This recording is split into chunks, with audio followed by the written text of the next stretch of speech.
Hello everyone, welcome to क्यारा success short. क्यारा success short में आप सभी का बहुत बहुत स्वागत है। तो friends, UP triple S C stenographer का जो इंटरव्यू चल रहा है उसका सेकंड सेट के कुछ क्वेश्चंस मुझे मिल चुके हैं। तो उन सेकंड सेट्स में क्या क्या पूछा गया है, तो कुछ क्वेश्चंस तो ऐसे भी हैं जो रिपीट हो रहे हैं, तो रिपीट वाले क्वेश्चंस को मैंने इसमें मेंशन नहीं किया है। ठीक है, बाकी जो अदर क्वेश्चंस मुझे मिले हैं वो मैं यहाँ पे मेंशन कर चुकी हूँ, तो वो मैं आपको यहाँ बताने वाली हूँ। तो आई होप कि आपकी तैयारी जो है बहुत ही अच्छी हो रही होगी। इन क्वेश्चंस को भी देख लें और इन क्वेश्चंस को भी देख करके जो है आप इसको भी तैयार कर लें। वैसे तो जो क्वेश्चंस हैं आपने तैयार किए होंगे, लेकिन फिर भी एक बार आपसे देख के ज़रूर जाएंगे। और उन लोगों से जो मैं ये कहना चाहती हूँ कि जो लोग मेरे चैनल पे नए हैं वो मेरे चैनल को सब्सक्राइब ज़रूर कर लेंगे और बेल आइकन को हिट कर देंगे, जिससे मेरे आने वाले हर वीडियो की नोटिफिकेशन उनको पहले मिल जाए। तो चलिए शुरू करते हैं हमारा आज का वीडियो। कुछ क्वेश्चंस बहुत कॉमन हो रहे हैं, जैसा कि आपको पता ही है। देखिए, इसमें पूछा गया पहला क्वेश्चन इनसे कि अपने ज़िले के बारे में बताइए। तो अपने ज़िले के बारे में जैसा कि मैंने कहा है आपको सब चीज़ जाननी है। सेकंड क्वेश्चन पूछा गया है गंगा नदी का उद्गम स्थल कहाँ है। तो गंगा नदी का उद्गम स्थल कहाँ है, तो गंगा नदी जो है वो हिमालय के गोमुख से निकलती है। नेक्स्ट पूछा गया कि उत्तर प्रदेश में गंगा नदी कहाँ कहाँ पर है।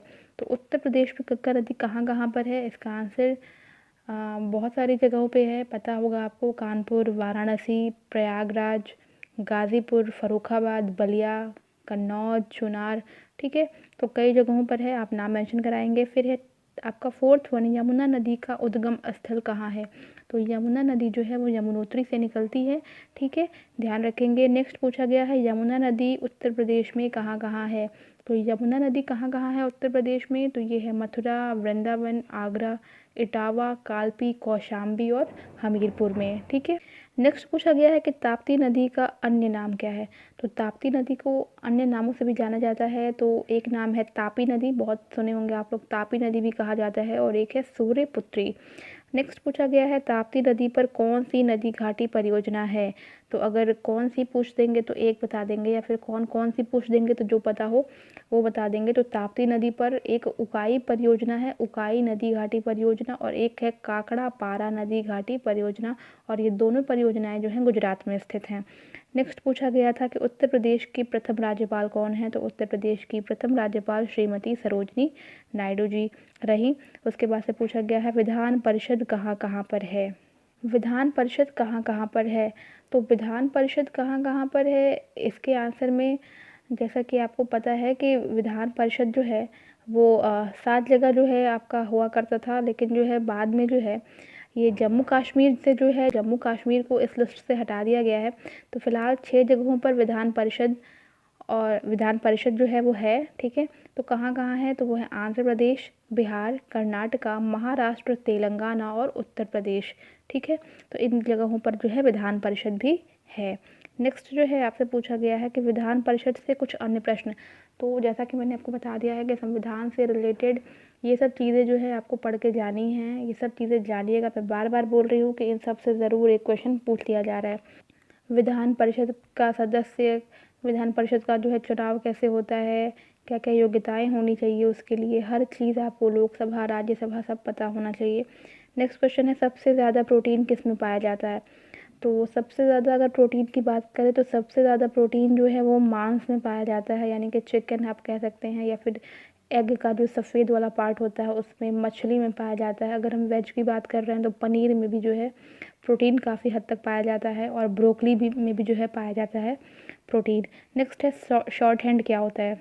तो शॉर्ट हैंड होता क्या है, तो शॉर्ट हैंड जो है वो लिखने की एक विधि होती है जिसमें सामान्य लेखन की अपेक्षा तेज और तीव्र गति से लिखा जा सकता है। ठीक है, इसमें प्रतीकों का भी प्रयोग किया जाता है, और अगर हम शॉर्ट में बोलें तो स्टेनोग्राफी से हमारा आशय ये होता है कि तेज और संक्षिप्त लेखन। नेक्स्ट आपसे जो है पूछा गया था वो ये क्वेश्चन था, आपके ज़िले में क्या प्रसिद्ध है। तो जो प्रसिद्ध हो आपके ज़िले में वो बताएं। गुप्त ऊष्मा क्या होती है। तो साइंस के स्टूडेंट से पूछा गया है यहाँ पे गुप्त ऊष्मा क्या होती है। तो किसी पदार्थ की गुप्त ऊष्मा, ऊष्मा की वो मात्रा होती है जो उसके इकाई मात्रा के द्वारा अवस्था परिवर्तन के साथ साथ अवशोषित की जाती है या फिर उसे मुक्त किया जाता है। ठीक है, नेक्स्ट है न्यूटन का द्वितीय नियम, यानी कि न्यूटन का दूसरा नियम क्या है।